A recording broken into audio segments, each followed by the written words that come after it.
श्रावण मास महात्म्य पहला अध्याय। ईश्वर सनत कुमार संवाद में श्रावण मास के महात्म्य का वर्णन। शौनक बोले, हे सूत, हे महाभाग, हे व्यास शिष्य, हे अकलमश, आपके मुख कमल से अनेक आख्यानों को हम सुनते हुए हम लोगों की तृप्ति नहीं होती है, अपितु बार बार सुनने की इच्छा बढ़ती जा रही है। तुला राशि में स्थित सूर्य में कार्तिक मास का महात्म्य, मकर राशि में माघ मास का महात्म्य और मेष राशि में स्थित सूर्य में वैशाख मास का महात्म्य और इसके साथ उन मासों के जो भी धर्म हैं उन्हें आपने भली भांति कह दिया। यदि आपके मत में इनसे भी अधिक महिमामय कोई मास हो तो भगवत प्रिय कोई धर्म हो तो आप उसे अवश्य कहिए, जिसे सुनकर कुछ अन्य सुनने की हमारी इच्छा ना हो। सूत जी बोले, हे मुनियों, आप सभी लोग सुने, मैं आप लोगों के वाक्य गौरव से अत्यंत संतुष्ट हूँ। आप लोगों के समक्ष मेरे लिए कुछ भी गोपनीय नहीं है। दंभ रहित होना, आस्तिकता, शठता का परित्याग, उत्तम भक्ति सुनने की इच्छा, विनम्रता, ब्राह्मणों के प्रति परायणता, सुशीलता, मन की स्थिरता, पवित्रता, तपस्विता और अनसूया, ये श्रोता के 12 गुण बताए गए हैं। ये सभी आप लोगों में विद्यमान हैं। अतः मैं आप लोगों पर प्रसन्न होकर उस तत्व का वर्णन करता हूँ।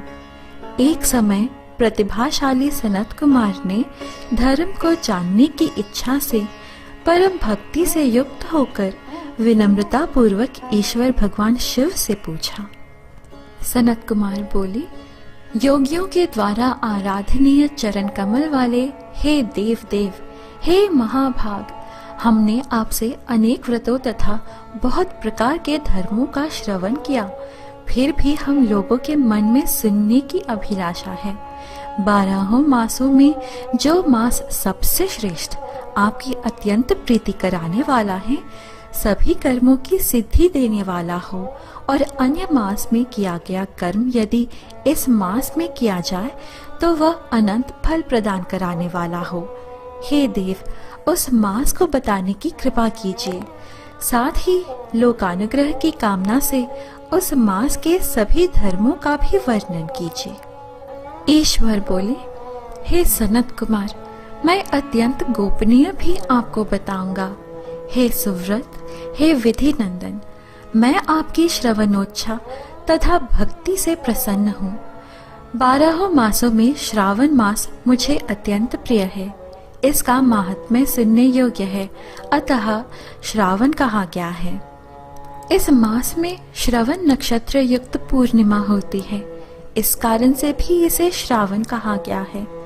इसके महात्म्य के श्रवण मात्र से यह सिद्धि प्रदान करने वाला है, इसलिए भी ये श्रावण संज्ञा वाला है। निर्मलता गुण के कारण यह आकाश के सदृश है, इसलिए नभा कहा गया है। इस श्रावण मास के धर्मों की गणना करने में इस पृथ्वीलोक में कौन समर्थ हो सकता है, जिसके फल का संपूर्ण रूप से वर्णन करने के लिए ब्रह्मा जी 4 मुख वाले हैं, जिसके फल की महिमा को देखने के लिए इंद्र 1000 नेत्रों से युक्त हुए और जिसके फल को कहने के लिए शेषनाग 2000 जीवों से संपन्न हुए।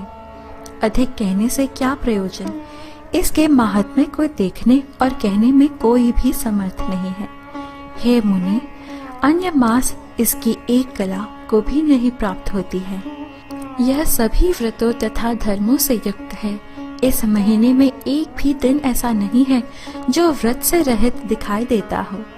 इस माह में प्रायः सभी तिथियां व्रत युक्त हैं। इसके महात्म्य के संदर्भ में मैंने जो कहा है वह केवल प्रशंसा मात्र नहीं है।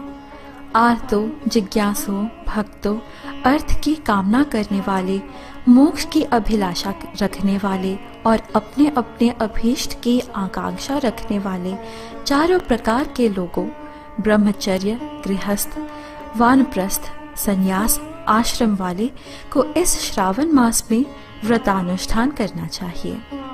सनत कुमार बोले, हे भगवान, हे सत्तम, आपने जो कहा कि इस मास में सभी दिन एवं तिथियां व्रत रहित नहीं हैं, तो आप उन्हें मुझे बताइए किस तिथि में और किस दिन में कौन सा व्रत होता है, उस व्रत का अधिकारी कौन है, उस व्रत का फल क्या है, किस किस ने उस व्रत को किया, उसके उद्यापन की विधि क्या है, प्रधान पूजन कहाँ हो और जागरण करने की क्या विधि है, उसका देवता कौन है, उस देवता की पूजा कहाँ होनी चाहिए, पूजन सामग्री क्या क्या होनी चाहिए और किस व्रत का कौन सा समय होना चाहिए। हे प्रभु, वह सब आप मुझे बताइए। यह मास आपको प्रिय क्यों है, किस कारण ये पवित्र है, इस मास में भगवान का कौन सा अवतार हुआ, यह सभी मासों से श्रेष्ठ कैसे हुआ, और इस मास में कौन कौन धर्म अनुष्ठान के योग्य हैं। हे प्रभु, यह सब बताइए। आपके समक्ष मुझ अज्ञानी का प्रश्न करने में कितना ज्ञान हो सकता है, अतः आप संपूर्ण रूप से बताइए। हे कृपालु, मेरे पूछने के अतिरिक्त भी जो जो शेष रह गया हो उसे भी लोगों के उद्धार के लिए कृपा करके बताएं। रविवार, सोमवार, भौमवार, बुधवार, बृहस्पतिवार, शुक्रवार और शनिवार के दिन जो करना चाहिए, हे विभो, वह सब मुझे बताइए। आप सबके आदि में आविर्भूत हुए हैं, अतः आपको आदिदेव कहा क्या है।